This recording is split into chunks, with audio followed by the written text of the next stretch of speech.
The Philippines has accused Chinese ships of crashing into two of its boats Sunday in disputed waters in the South China Sea.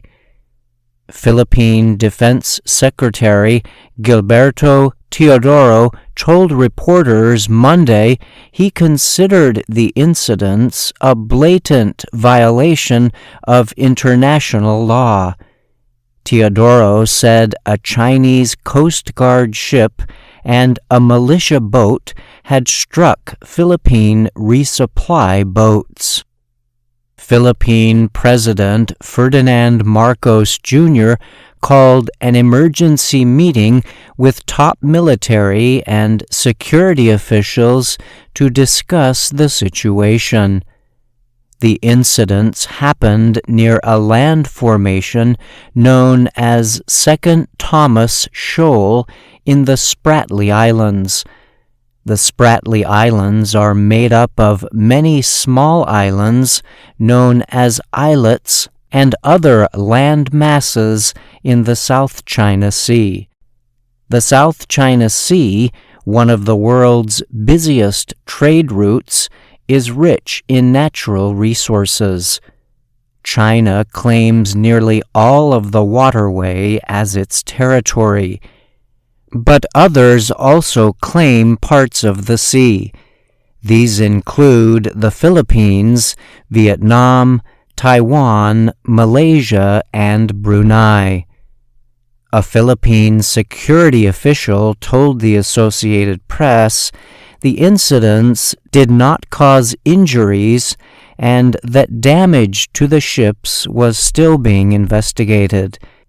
China said the Philippine boats or vessels had trespassed without approval into what it said were Chinese territorial waters.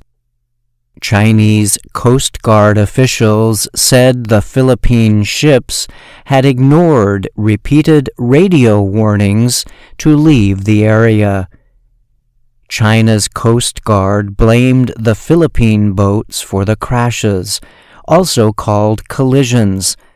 The Philippine side's behavior seriously violates the international rules on avoiding collisions at sea and threatens the navigation safety of our vessels, it said in a statement published on its website.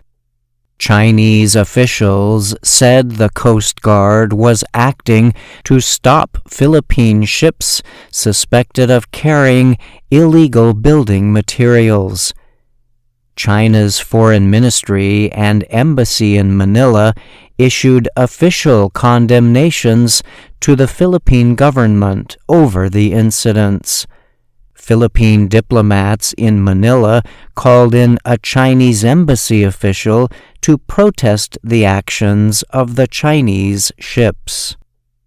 Philippine officials said two Philippine Coast Guard ships were guiding two supply boats headed to the area to drop off food and other supplies.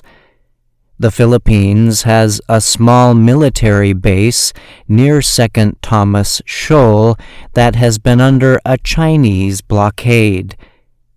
The shoal sits within a 300-kilometer exclusive economic zone the Philippines claims control over. Territorial disputes over the South China Sea have at times raised tensions among claimants. The United States has no claims over the waterway, but it has warned China and other nations not to carry out aggressive moves in the sea. In the past, the U.S. has sent ships to the South China Sea to carry out freedom of navigation exercises. Such operations are meant to show military force and support free movement of shipping in international waters. The U.S. and other allies expressed alarm over the latest Chinese action. On Sunday, the U.S. State Department repeated its position that the United States would defend the Philippines in case of an armed attack. The possible defense is covered under a 1951 treaty between the two nations. The treaty states that if Filipino forces, ships, and aircraft come under an armed attack, including those of its Coast Guard, U.S. forces could assist with military operations. In its latest statement, the State Department said the U.S. stands with our Philippine allies in opposing the dangerous and unlawful actions of the Chinese ships.